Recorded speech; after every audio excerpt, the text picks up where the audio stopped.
Hey everyone, welcome. Mike, what's going on? Well, I just wanted to acknowledge because the great Vin Scully passed away yesterday at the age of 94. And, even if you weren't a Dodger fan, Scully was iconic. I mean, I know that he was the main broadcast crew on NBC for a number of years. It was great. You had him and I think Joe Garagiola, and then the other team was Costas and Tony Kubek, which was fantastic. And then back then, you weren't getting all the games all the time. You were getting whatever NBC wanted to broadcast. But Scully made it great, even if it was teams that you weren't rooting for. Kevin, I mean, I've seen so many things on Twitter, little video captures of just like normal stories that Scully would tell during games that are just fantastic. So, he's been retired since 2016 and he passes away at the age of 94. But I mean, we'll miss the greatness of Scully now that he's gone. Yeah, he was kind of the poet laureate of baseball broadcasters. His call was very poetic. You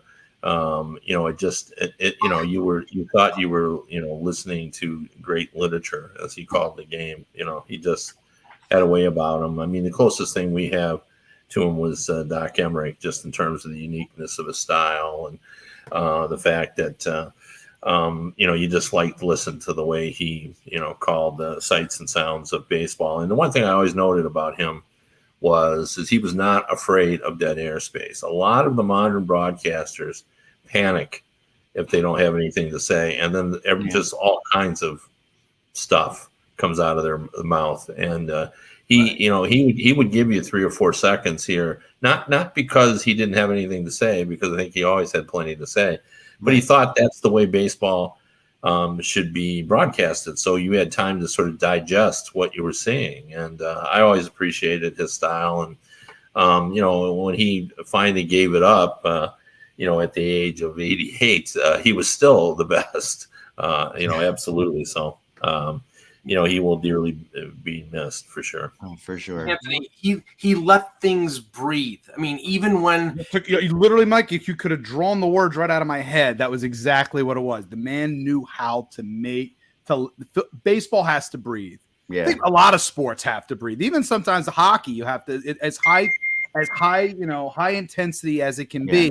You have to have those moments to let people sort of absorb the moment. Let them hear the crowd. 100%. That actually draws people in as much as the spoken word does. Is sometimes the silence in between, really, and it's something that I think I completely agree with Kevin here, and that's something that in a lot of cases has been lost in many sports.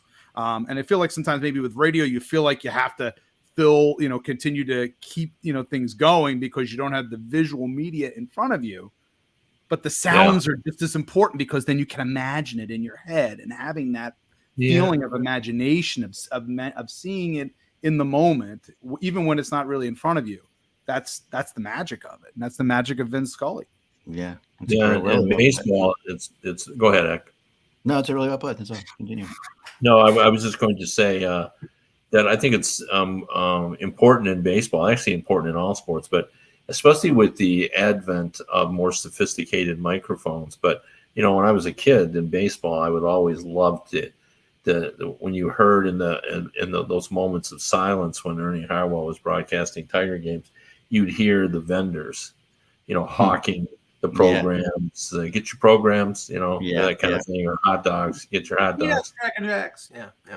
Or the fans, for that matter. If you get a game, you can hear like right below, you can hear a fan saying something, or I always love like early on in baseball season. If you got the kid, if there are kids there, you can hear the kids kind of yelling, something out, and you can hear sort of the chants. And again, it's the soundscape that brings you in. Well, I mean, he had many famous calls going back to Hank Aaron's 715th home run, but the two that are associated most with Scully of more the modern era was the Mookie Wilson ground ball in Game 6 and 8 in the '86 World Series. And when after he says behind the bag and the Mets win it, he doesn't say a thing for a long period of time. Plus, and the same thing with the Kirk Gibson home run in Game 1 in '88. Did the same thing. Let it breathe. And that great announcers like Jack Buck was somebody I listened to doing Cardinals broadcasts. And when Ozzie Smith hit a home run in '85, he says, go crazy, folks. The Cardinals, and then he stopped and he let hear the crowd. So yeah, he was great. He was a craftsman, and I don't think we're going to see anybody of his level ever again. So to tie this into hockey for a second, I honestly think that this is something that Hockey Night Canada has had on the U.S. broadcast for years, the ability to know when to do that. I really feel like I don't know, maybe it's I don't know if it's a Canadian sport thing or what have you, but I'm the last person to say that the U.S. is behind Canada in hockey and ever. But I do think that when it comes to calling a game, I've always felt like when I watch the Hockey Night in Canada games, they kind of know when to do that. They know the beat. They can feel the beat of the game a little bit. I don't know whether it's we've watched more games or whatever, but have you ever seen that, Kev? Have you ever seen that with them? I completely agree with you. Especially when I was a kid. I think it's still there, but less so. But it really felt that watching Hockey Night in Canada on Saturday night was a religious experience. Like it was, it just felt important.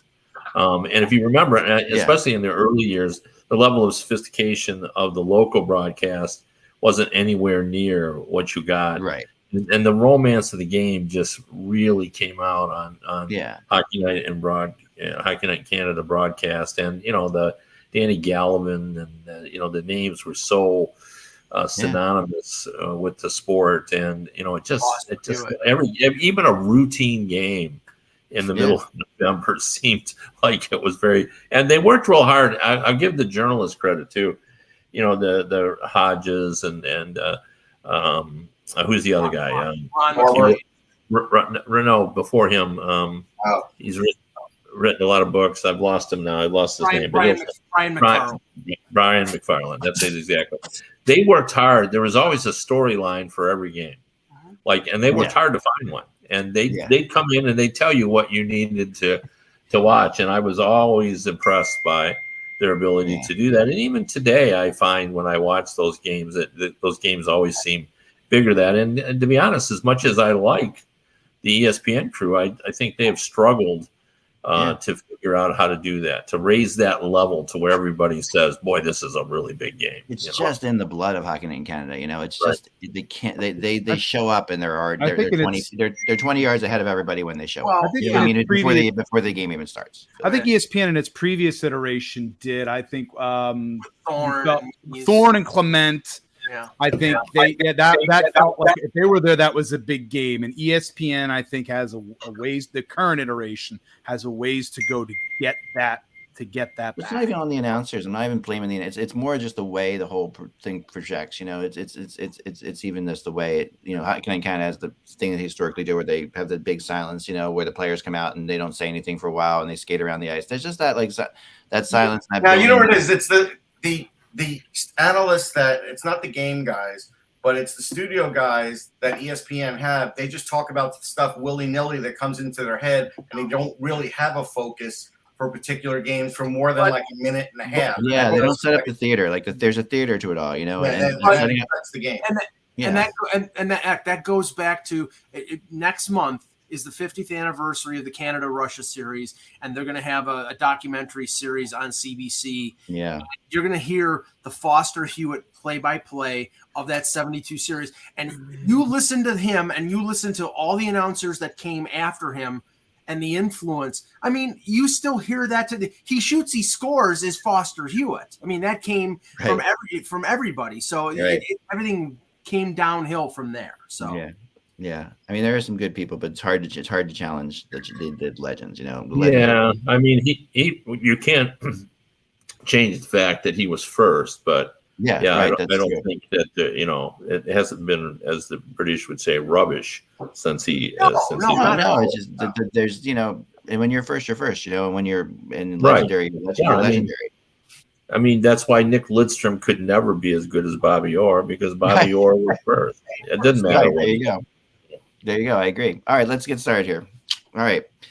Hello, Hockey World. It is Wednesday, August 3rd, 2022.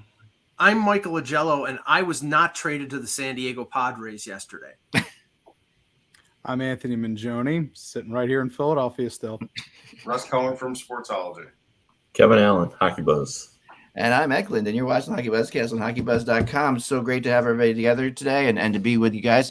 We're the podcast that comes to you in the summer now on occasion.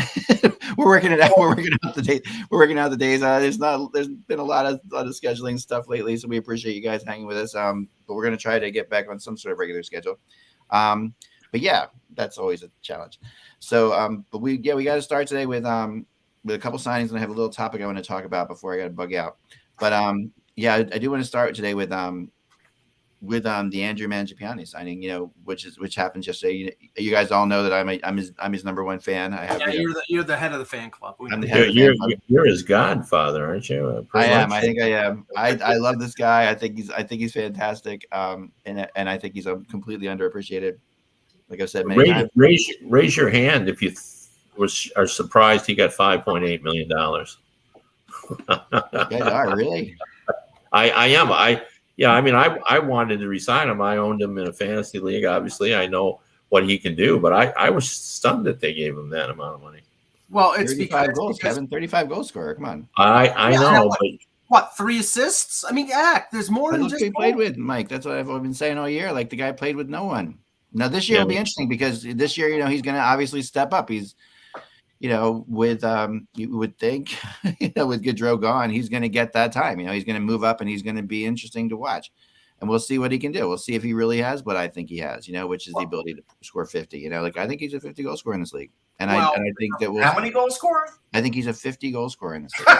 Oh, yeah, come on. But okay, first of all, he's not gonna move up to the first line because Huberdeau is gonna take the left wing spot that Gaudreau vacated. So he's gonna be second line with Backlund, and he'll score 30 goals. But they bought 1 year of unrestricted free agents here, Kev. I'm pretty sure. I think he had signed a bridge, so he had 2 years left before UFA. So they bought 1 year, and he got almost $6 million. This is a product of them having a ton of cap space because everybody else is left. That's what I think it is. I mean, he had 51 goals for the Barrie Colts. He's not doing it in the NHL. Well, I just thought, I don't know what I guess my guess was I thought he would be in the $4.8 to $5 million range. Yeah, I thought that was maybe around that's 5, what I thought he would get. Not 5.8. Yeah. I think if it was like 5 or 6 years, it would have been that. But I think that 3 years, 3 year bridge, and then you compensate a little bit higher.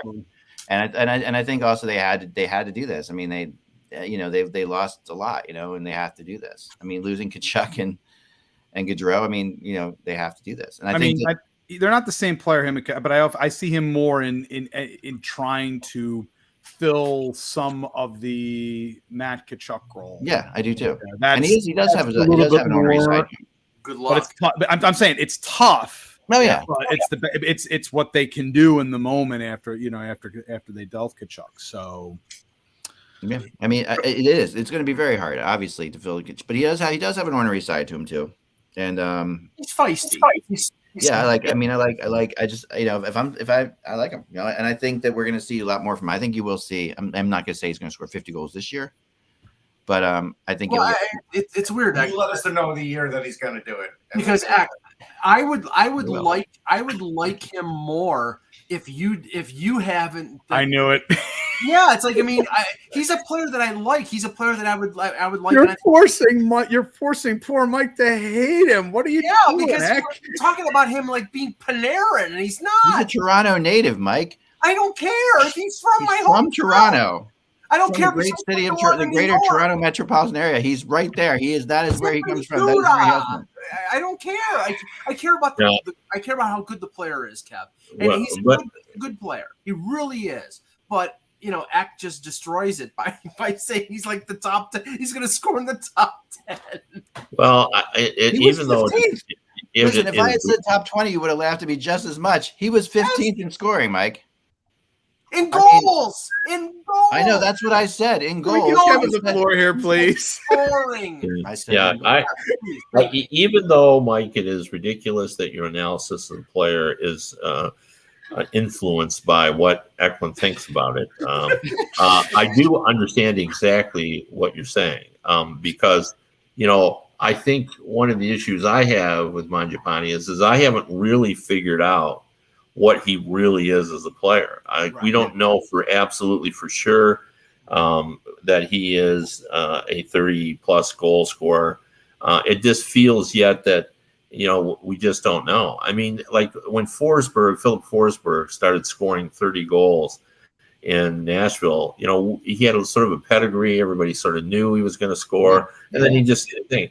We didn't know about Mangiapane, and all of a sudden now he's scoring, and I just think we're just not sure yet. But that doesn't mean I don't think he's a good player, because I do. I mean, obviously, I took him on my fantasy team as well because I believed in him. I thought he was going to score, but I still don't know that he's a 35 goal scorer. I mean, he scored 35, but is he going to do that regularly? I don't know. I mean, I don't know. Yeah, I mean, listen, I don't know either. And he may have peaked. That might have been his greatest year ever coming last year, whatever. That could have been it. But I when you look at the top 30 scorers in the league, and I've said this many times, there's only one guy who played under 17 minutes a game in the top 30 goal scorers, and he played under 15 minutes a game, and that's Andre Mangiapane, which is like astonishing. Like the amount of the goals per ice time was number one in the NHL last year.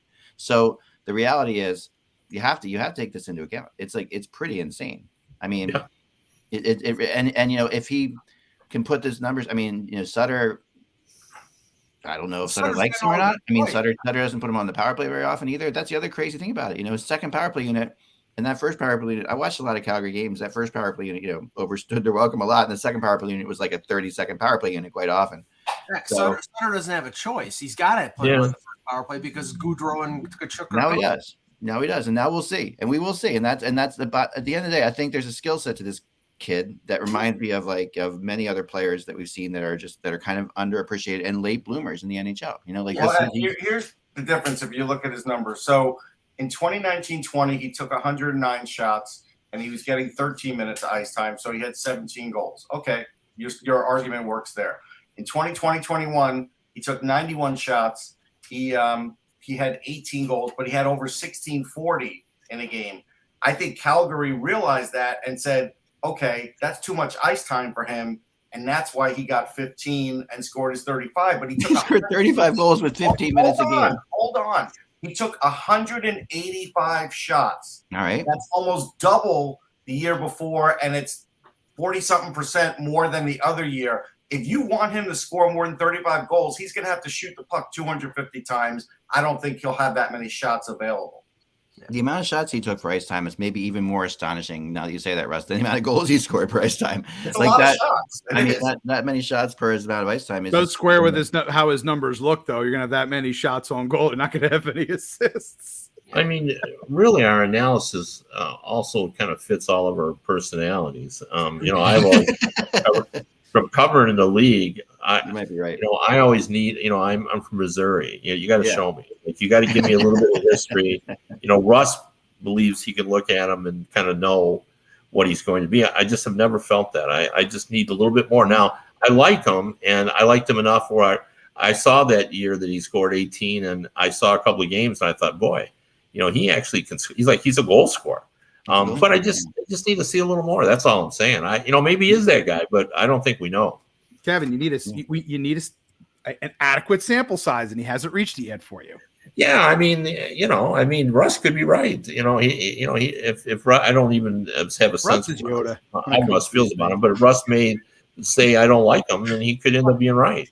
Well, I think how I feel about him, but yeah, but you're influenced by what Eklund said, so I don't know. Really you're getting your buttons pushed all the damn time. Is your problem?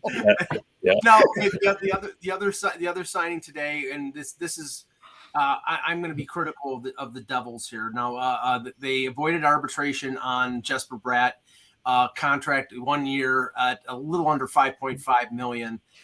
He scores over 70 points last year. Now, that was career best year. Mm-hmm. They obviously, Russ, are saying show me. This was an opportunity to get him on I think, a more team-friendly deal. If they had given him term, they chose not to, and instead, now he's arbitration eligible next year, 1 year out from UFA, and it's very possible he has another big year, and they go to him and say, okay, now we want to talk about long-term contract, and he tells them, see you later, I'm going to walk in a year, like we've seen other players do. I don't feel like he's going to walk. No, but I'm just saying there's a possibility there. Sure, but we also don't know if there wasn't other term on the table. I think there was other term on the table, and I think he chose this AAV because it's probably closer to what he feels he should have been paid.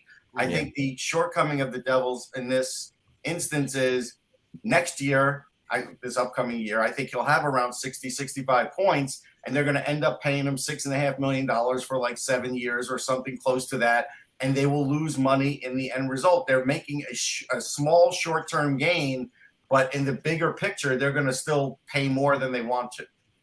Now, Kev, he had 73 points last season, 26 goals, 47 assists. The previous year, he had 7 goals in 46 games, and that was obviously the COVID shortened season. Previous that, he had 16 goals. So it's understandable that they want to say, "Show me," and see another year like this. But I also think if he is for real, they passed up on an opportunity here to get maybe a more bargain deal for a long-term contract. Well, and they've put themselves in a really bad spot. And it just goes to what we're talking about. Are we reaching the point even in the NHL where, if you don't get your guy signed by the start of the season before his unrestricted free agency summer, don't you have to trade him? Because can you risk him getting hurt and getting nothing for him? I mean, I think for a while we bought into the myth of that cap space is an asset. I mean, it's not a myth. It is an asset.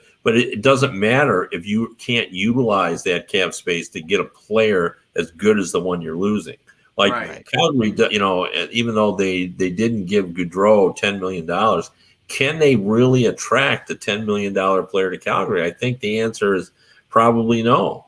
And the same is true the same was true for Columbus when Seth Jones leaves. I mean, they did get Gaudreau, but we're all kind of surprised that they were able to do that. And it feels like that was an outlier, that's not going to, all of a sudden people are not going to say, well, Gaudreau went to, I really want to go to Columbus. I just don't feel that. I think with Gaudreau, it just, again, based on what, if he was that close to potentially being with New Jersey, and then I do wonder, again, this was as much an emotional decision for him as anything.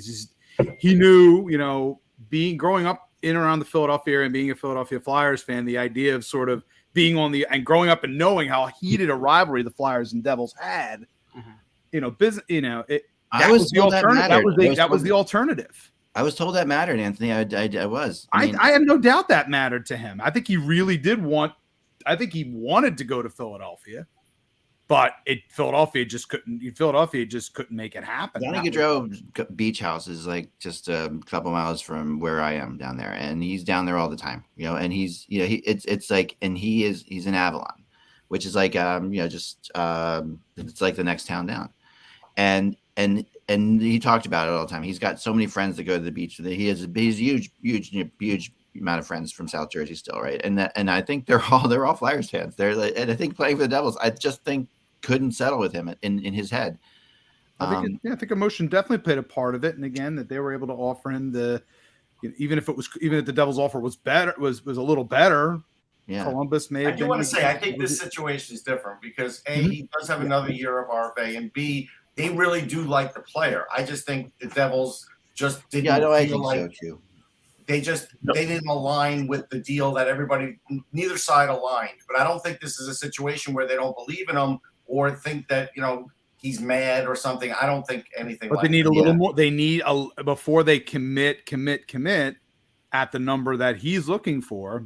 They need Now, what it may be, and if you look at the Devils on Cap Central, they've got 3 forwards in Tatar, Janssen, and Haula, who collectively make over $10 plus million. They're all UFAs at the end of the year. They push this ahead a year, and then they can sign Bratt to what Brat's probably looking for and not have to worry about these players against the cap. That might be a factor here. I think that is a factor. Yeah. So, but still, they signed Hughes to a long-term deal. They signed Heishier to a long-term deal. They signed Hamilton to a long-term deal. Yeah. This guy had a career year last year. I mean, if they do like, here's the thing, Mike, not to interrupt you, but here's the thing about that is I'm just kidding. That was a joke again. Sorry. No, just here's the thing that New Jersey turned down a lot of offers, I was told, for him. Like they like him. They want him to be a Devil.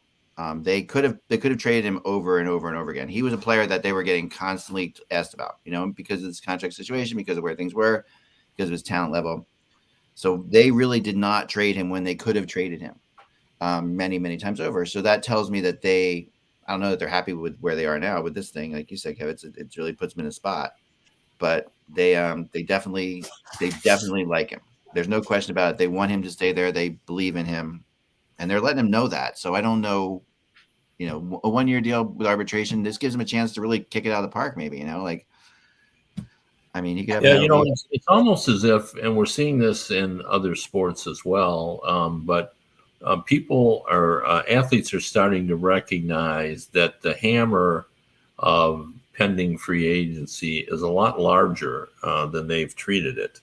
We're seeing that in baseball. I mean, I wanted to get into that a little bit because I'm starting to wonder, will we start to see that in hockey? I mean, I was looking at social media, and a lot of the comments from the veteran baseball writers were all about the fact, not only did the Washington Nationals trade Soto at age 23, but he's 2.5 years removed from free agency. But they decided it was better now to, move on rather than have to face this coming down the pike and having it hanging over them.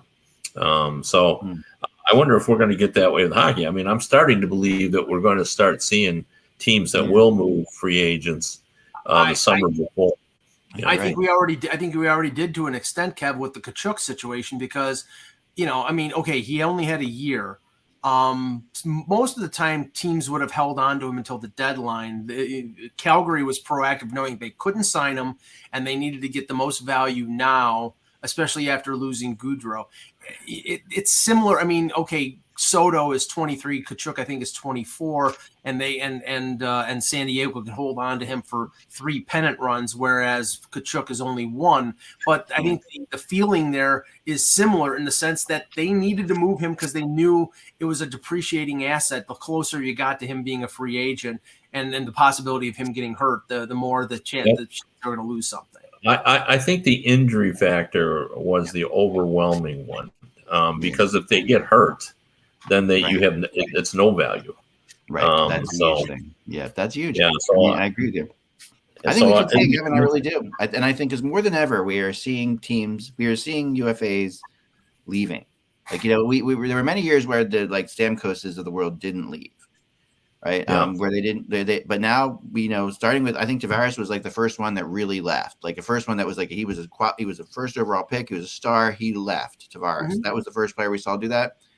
We're seeing players, and that was sort of opened the doors a little bit for people. There's no question about it. Depends again on how the team builds, the environment that's around the player, how if they see themselves being there a long time. If they've already got it sort of in their head, or you got an idea of that, I do wonder in terms of now if you kind of get to a certain point. Now again, a hockey draft is going to be a little bit different in the circumstance, but I do wonder as time goes on if you get an early read on whether or not you think that player is really interested in staying. You can convince yourself we can make it work. We can create the environment, but there you have to be. Then that is something that has to be very active and trying to keep the player wanting to stay. Joe Morello in the chat will think I'm Islander bashing again, but just for the sake of this argument, put us in the perspective of 2018 and what John Tavares left with the Islanders. Garth Snow as general manager. No building, a team that was sort of spinning its wheels.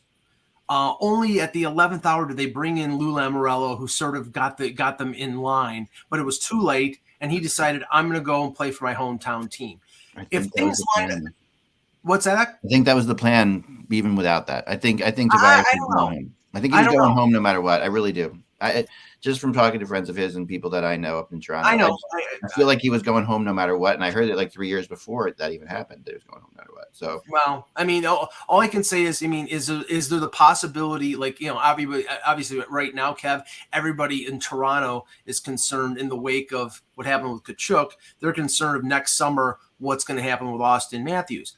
Toronto is a contending team. They haven't had any success in the playoffs, and I'm fairly sure Toronto is going to offer Matthews more money than anybody out there before a year out of free agency. And if he doesn't accept it, then you might see what we're talking about in terms of Soto. You might see, you know, they can't let Matthews walk away for nothing, and they could demand a ridiculous price if he decides he's going to leave someplace in free agency. But I don't think it's going to get to that, because he seems to really like in Toronto in the direction of the franchise. But that's a possibility. Until he signs a contract, that's the possibility. You know, the uniqueness of Matthews, you got to wonder, like, if this was the other sports, would he feel, even if it was never said, would he feel pressure to get closer to the 20%, you know, to be the guy that leads the flag, you know, carries the flag, and saying, look, you know, I'm the hottest guy in the sport, you know, and even if it was at 82, so what is that, 16? 16. Yeah. I think he'll be the highest paid guy. I think he'll eclipse. Well, no, I'm not talking about that. I don't have any doubt about that. But I'm talking about, would he force them to say, you know, take me to the limit, man, one more time? So yeah, I think he might. I think you're right. Nice about Eagles that. quote too. I like it. Or Jackson Brown, depending on how you look at it. The Eagles. Yeah. Randy Meisner. Yep. Didn't Jackson Brown write that song? He might have. I think he did. Just one more thought about this. Easy. I don't think he wrote that. Just and you know, I know you know this, all right, but to kind of throw this out to the public who may be forgotten about it. But you know, when the salary cap was introduced, and I actually have a clip that I wrote from USA Today when the salary cap was introduced, and all the comments from the general manager said basically the game's going to change, because every year there's going to be this enormous pool of players that are going to be available, and we'll just, you know, walk away from players. We won't be in love with our players. We'll just, you know, we'll lose some, we'll gain some. There'll be new players. There'll be a big turnover in the league. You know, that's the way we're going to deal with the salary cap. And of course, we all know that never happened. That teams are in love with their players, and they kept all their stars for the beginning of the salary cap. Everybody stayed. You know, they got them all signed. Yeah. Even today, there's a lot fewer free agents, top free agents available than they ever anticipated years ago. However, I do think feels to me like it's changed a little bit. That we might be starting to see where guys are going to leave and, you know, go to teams. And, you know, I wonder, you know, we thought that these smaller markets were going to be protected, you know, by the salary cap, and maybe they are because of the floor. But a little bit. But man, it sure seems like nobody wants to go to Winnipeg. People aren't crazy about staying in Calgary. You know, there are teams. People don't want to go to Edmonton. Like, we know right away. Like, you know, when Marc-Andre Fleury was available, you know, the first thing we all said is, "Oh, he's not going to Edmonton."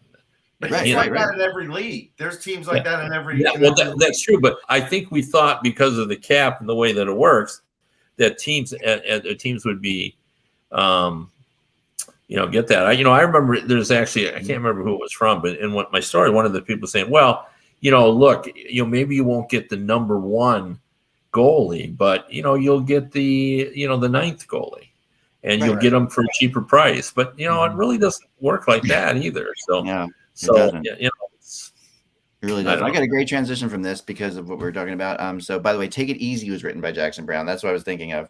Another Eagles song that was Eagles/Jackson. Eagles there's a great history if you ever watch a documentary about Jackson Brown and the Eagles. They all grew up at the same time. They were all friends, you know. But Jackson went off. Fry and Jackson Brown lived in the same house. They were all buddies. But Jackson got signed first to like a big solo career and everything like that. So, and Jackson Brown's one of my favorites of all time. So, just throwing that out there. Anyway, but all right. So here, here's my.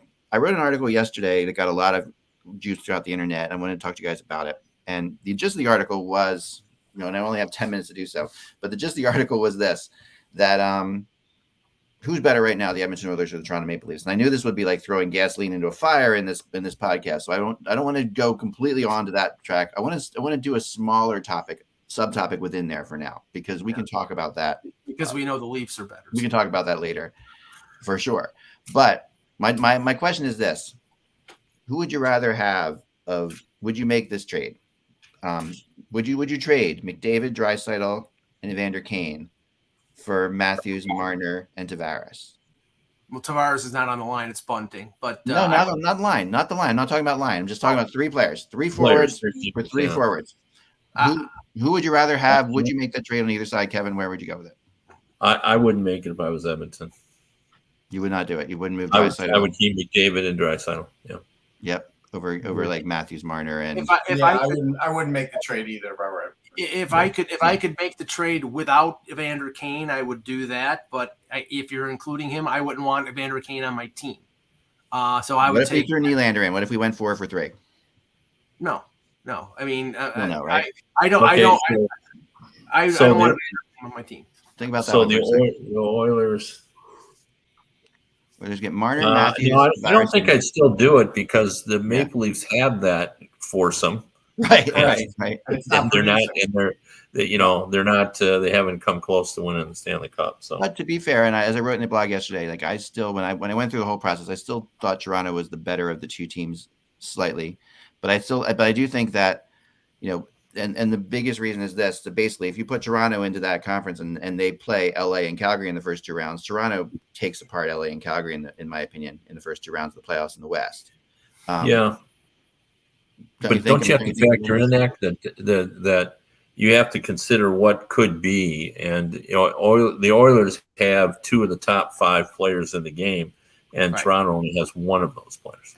Right. No, Marner is very good, but he's not Draisaitl. No, he's not Draisaitl. Right, but then Tavares is better than Kane. Tavares is better than Kane, and they're different players, and who's your fourth forward for Edmonton? Either Nugent Hopkins or Zach Hyman, and I think Nylander is probably better than either one of them.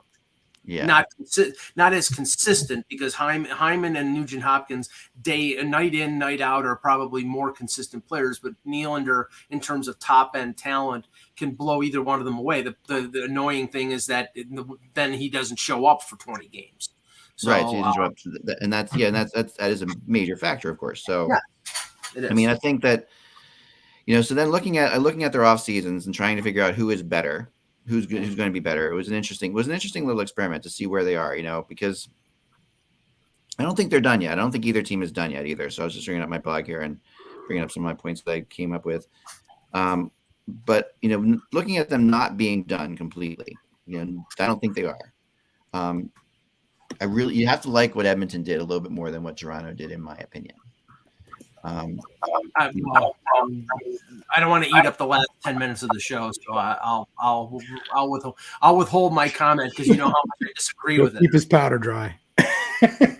Yeah, I mean, okay. So here's see, my feelings were that they in the off season what each needed to do, and we'll talk about this. We can talk about this more another time because we don't have enough time for it. But it is real. I think I'm going to do more of this. And more of these kind of comparing 2 different teams together as we go through this. Well, are you asking about who's getting more points, or who do we just feel is a better team? Who's the better team? Okay, because I'll take Edmonton as the better team, but they won't get more points. They won't get more points. That's interesting. I think Toronto's a better team, and I think they'll get more points. I mean, who will have more success in the playoffs? Right now, I would take Edmonton over. Well, Edmonton, because they're in a weaker division, because the Leafs are going to end up playing Tampa Bay or Florida in the first round unless they win the division. And, I think them winning the division is dependent on the goaltending that we've been talking about ad nauseum being healthy. If they're healthy, I think they could win the Atlantic. But if it is what it is. Like, you have to hope for everything.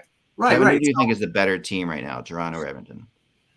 If we're talking about playing in the playoffs, I would be, and who has the opportunity to have more success. I like Edmonton's goaltending better than I like Toronto's. I'm just not a believer in Matt Murray, so, and I don't think you can win with that goaltending. So, I mean, we can be proven wrong, but oh yeah, and it's still. I mean, it's going to be. But these teams they've been linked always throughout Canada. I feel like this Western Canada versus Eastern Canada thing, and this whole thing. And now with the goaltending, Campbell going there, it's even more so that these teams are like that. With Hyman going there, and now Campbell going there.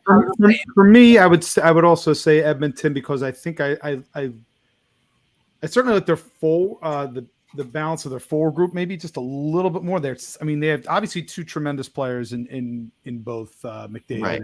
and Draisaitl, but I think the established role players that they have on there, especially I think in the forward units, I think are a little bit are more well in roles that fit what they do in support of those players. Defensively, slightly Edmonton right now, only slightly, because I think they played better defensively in the playoffs, I thought, at times, and that's been my biggest concern, I think, with Toronto, is they need consistent, like, gritty, tougher play, and I thought they provided a little bit more of that in the playoffs this year. And that's something that was a little bit more consistent. Yes, they have it, I think, easier a little an easier role than Toronto has in terms of the opponents and everything, sure, but there's things about them I like, and again, I think Campbell has a chance to really, solidify their goaltending situation there. So, here's my last question to all five of you guys for a really quick summation of this, and then we can move on. Is this: who has a better chance of winning their division, Edmonton or Toronto? Edmonton.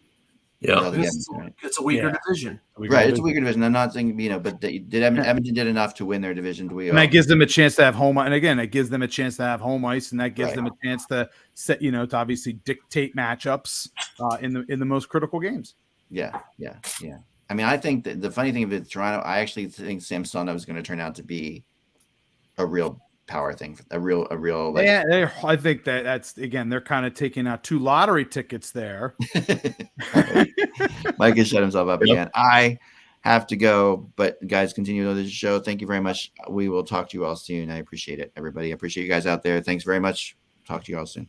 Yeah, we'll just finish this up. I mean, it depends on how you break this down. I mean, we can. I mean, you could say, okay, who's got the better forwards? Who's got the better team defense? Or who's got the better blue line?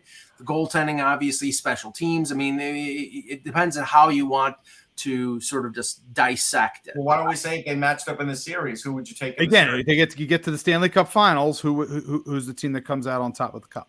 That's the easiest way to say this. Yep.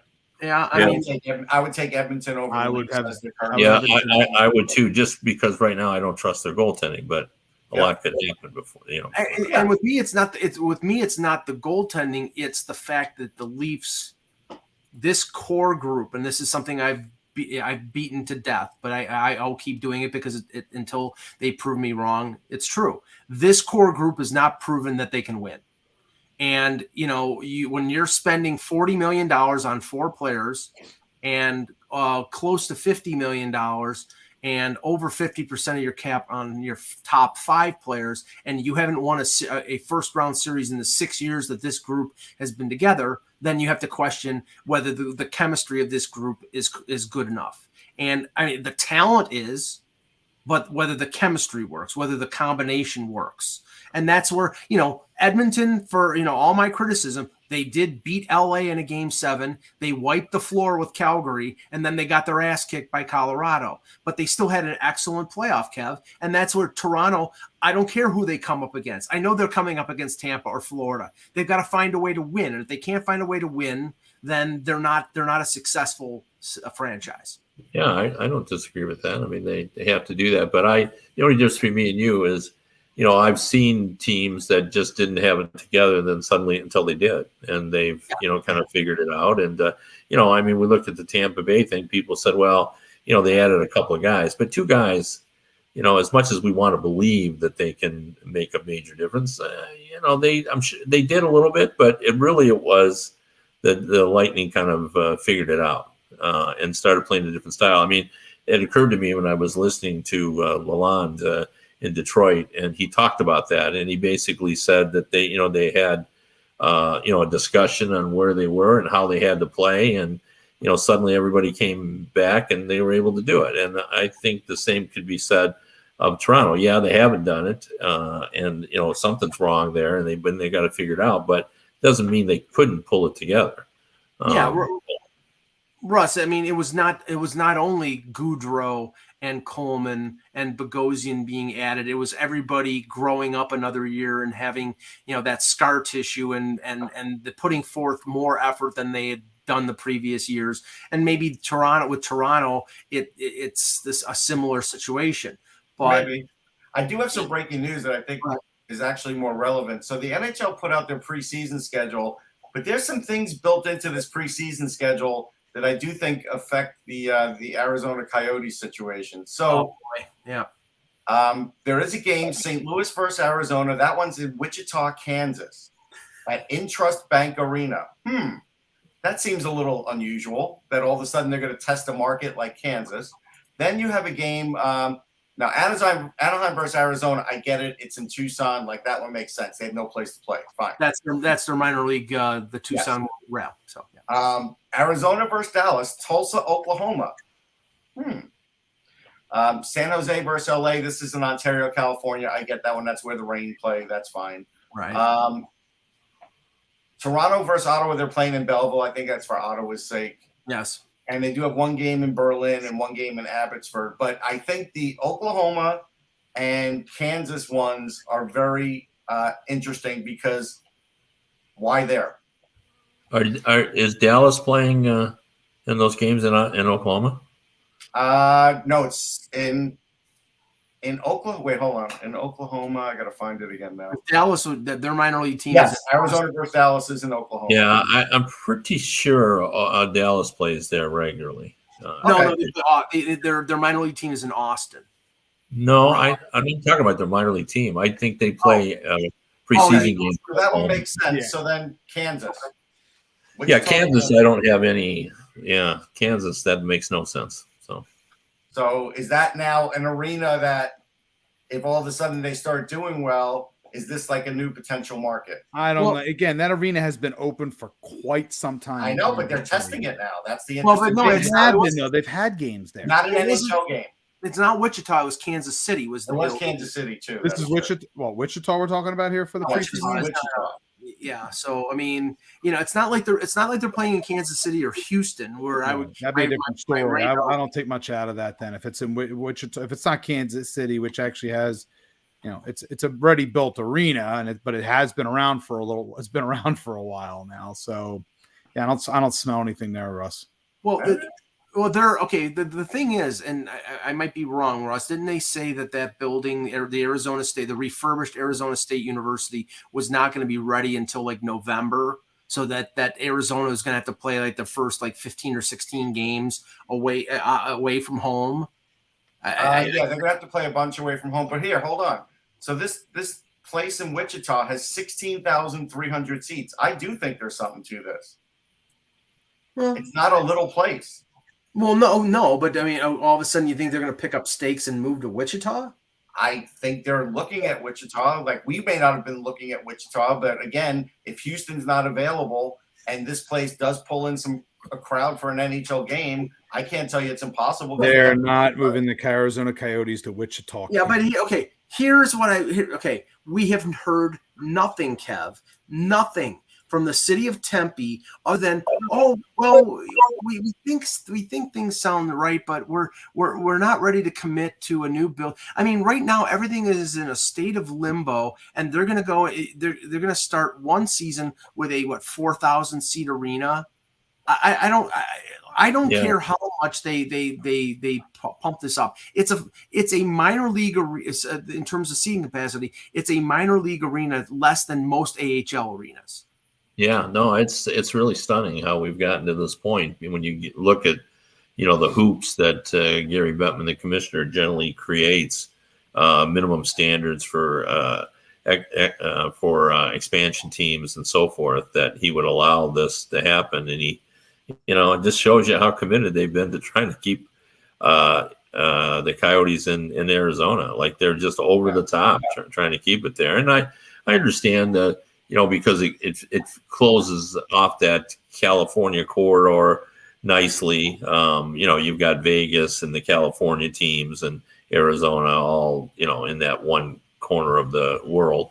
But still, I mean, like I just don't get it. I really don't. And was told by a GM that the Houston situation is not as nice as everybody wants to make it out. They like the size of the market. They don't want to be second fiddle. The guy that owns the arena and the team there is really not all that interested in anything other than getting a second tenant. And as the GM said to me, and the emphasis there is a number 2 tenant. And with the new team, they want, would want some commitments for weekend games, and they're simply not going to get them. So right now, the Wichita Thunder are playing that building from the ECHL. Right, you're asking exactly, and that's why I don't see it as an option, Russ. Yeah. Listen, they're playing right now. They're playing at a college. Okay, but they are in the Phoenix, Arizona area, which is still within that market. I get it, but this is almost double this is more than double the capacity of what they're at now. And they've been there for 25 years, and they've yet to have an established footprint. Really, if they move to Wichita, Kansas, I'm not making any bets here, but if they move to Wichita, Kansas, it's not going to be seen particularly good by the league's investors. And people will be kicking and screaming in Quebec City if they move a team to Wichita instead of to Quebec. So, all right, good show, guys. We'll be back probably. Well, I won't say when because I'm not sure when, but we'll be back soon with another edition of the Hockey Buzzcast for the departed Eklund, for Anthony Mangione, for Russ Cohen, Kevin Allen. I'm Michael Agello. Thanks for watching, and remember, without the buzz, it's just hockey.